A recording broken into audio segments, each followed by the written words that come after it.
Untold, Johnny Manziel on Netflix. I need to watch more of the Untold series. I think I watched Malice at the Palace, but I think that was the 30 for 30. I don't know if I've watched the Untold one. So I was like, pretty much all of America was enamored, infatuated with Johnny Manziel when he was at Texas A&M.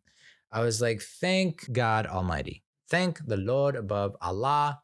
Thank you for giving us a quarterback who doesn't fit this boring ass vanilla mold, who just always says the pat answer during interviews, who is like by the book, Bible thumping, I guess Tim Tebow, right? It was just like, praise God and quoting, I just like the fact that this dude was a party animal, but was also good at football because I like to party and I like football. So I thought, like, okay, it's just nice to see that us party animals are still, we still got some juice in the game, it's you can see why you don't have more of Johnny's ilk making it in professional football. It's like, oh yeah, that makes sense. Like all that partying will catch up to you and it will damage your reputation and it will detract from your play and like all that stuff. But it was interesting hearing like Cliff Kingsbury talk about Johnny football and be like, I didn't care what he did necessarily as long as he still played good. It's like, yeah, all right. You sound like a college football coach. That makes sense. We're going to look past all this bullshit that, getting arrested and getting pulled out of a frat party because you're too drunk and fighting and, blah, blah, blah. It's like, as long as you can suit up on Saturdays and dominate, all Gucci, my man.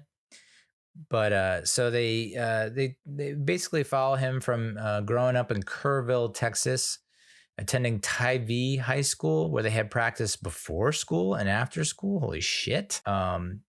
And he kind of used that as a crutch. He was like, he blamed that for turning him off from football, where it's like, it was so regimented and strict and disciplined that he kind of went the opposite way, which tends to happen with some people. You go to a very Catholic high school or, some kind of hoity-toity prep school, and then you have all these guardrails and rules and, whatever restrictions.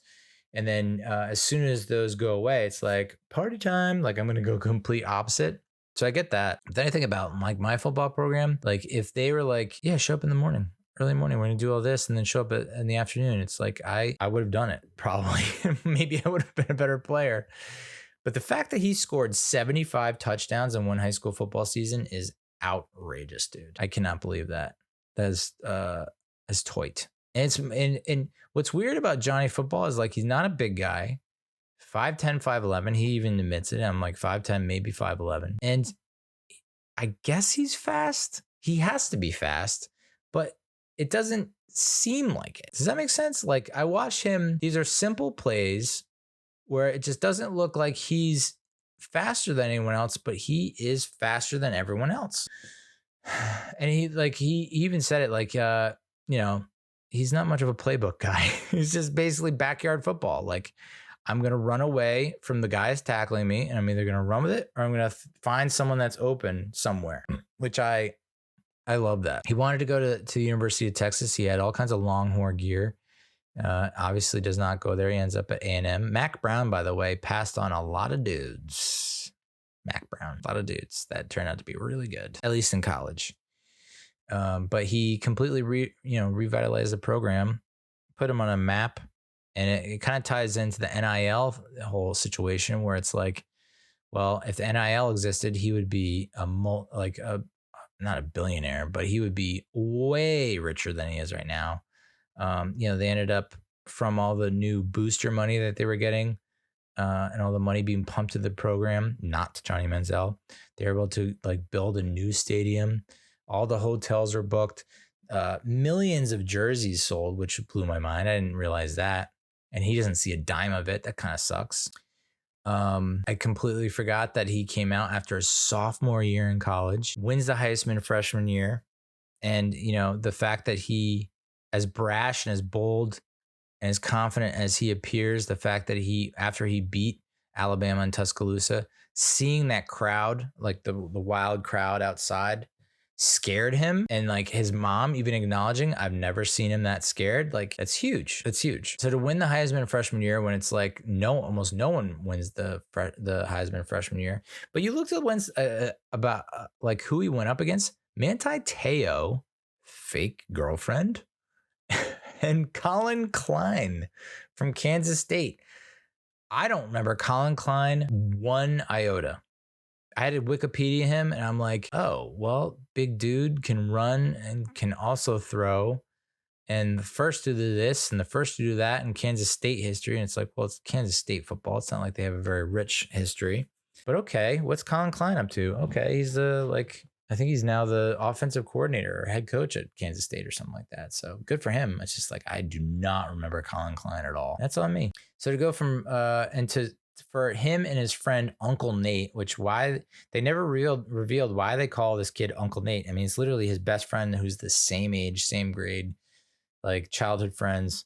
Why is he called Uncle Nate? Like, I know I called myself Uncle Neal when I was 24-year-old playing on a team, summer baseball league team, where it was mostly 18-year-olds. And I was like, hey, you can call me Uncle Neal. I'm 6 years older. Why Uncle Neal? So no revelation as to why they call him Uncle Nate. But of course, they're going to start charging for autographs, when they're at the Super Bowl or the Orange Bowl or the national championship in Miami. So it was Alabama, Notre Dame.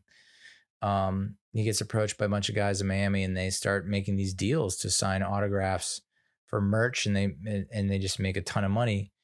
And so he has all these pictures of him on social media with these fat stacks of cash. And so that raises the ire of the NCAA, and they start to investigate. And that's when Uncle Nate comes up with the brilliant idea of saying his family is from from oil money. And so that's why he has so much money. And it's like, good on you, Uncle Nate. But then so after sophomore year, when he goes to the trial and the hearings and whatnot, he ends up parting ways with Uncle Nate. And that was legitimately sad. It was like, you can see it's still, I mean, that happened 10 years ago. You can see it still affects Uncle Nate. That's tough.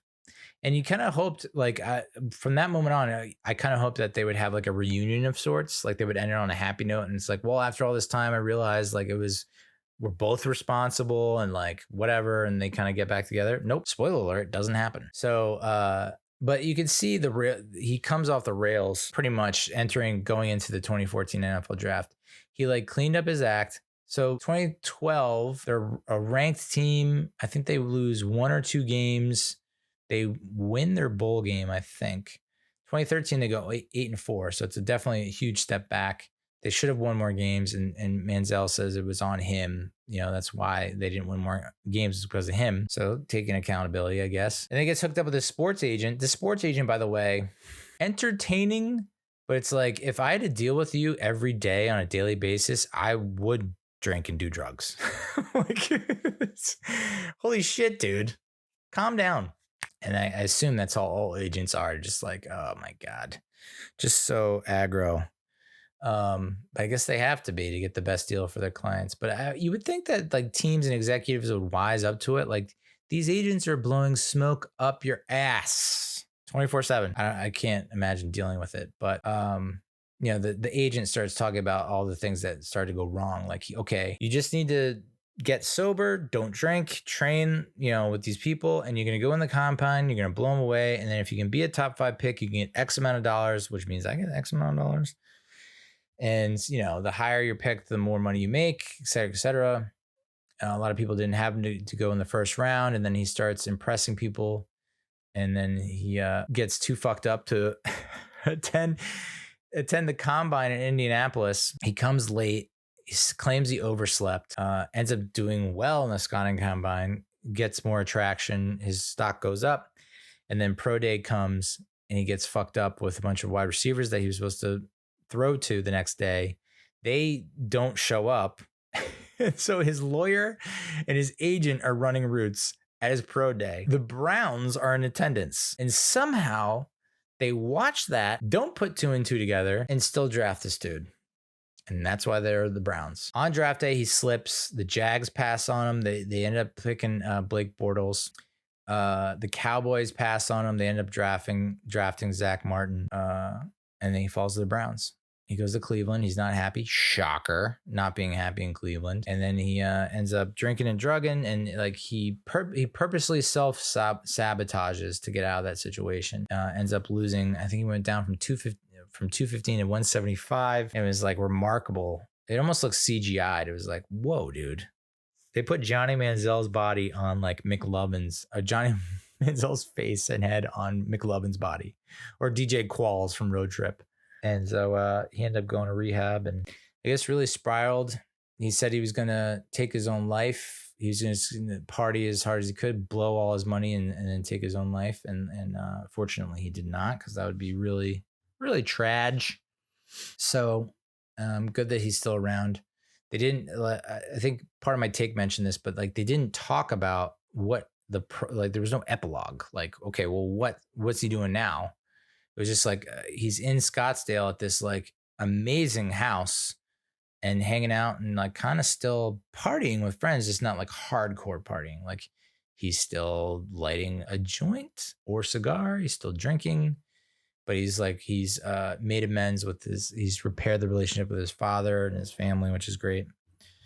So yeah, it was entertaining, but it feels like that it's not over. Like that feels like a part one, you know? I mean, the dude is like turned 30 in December.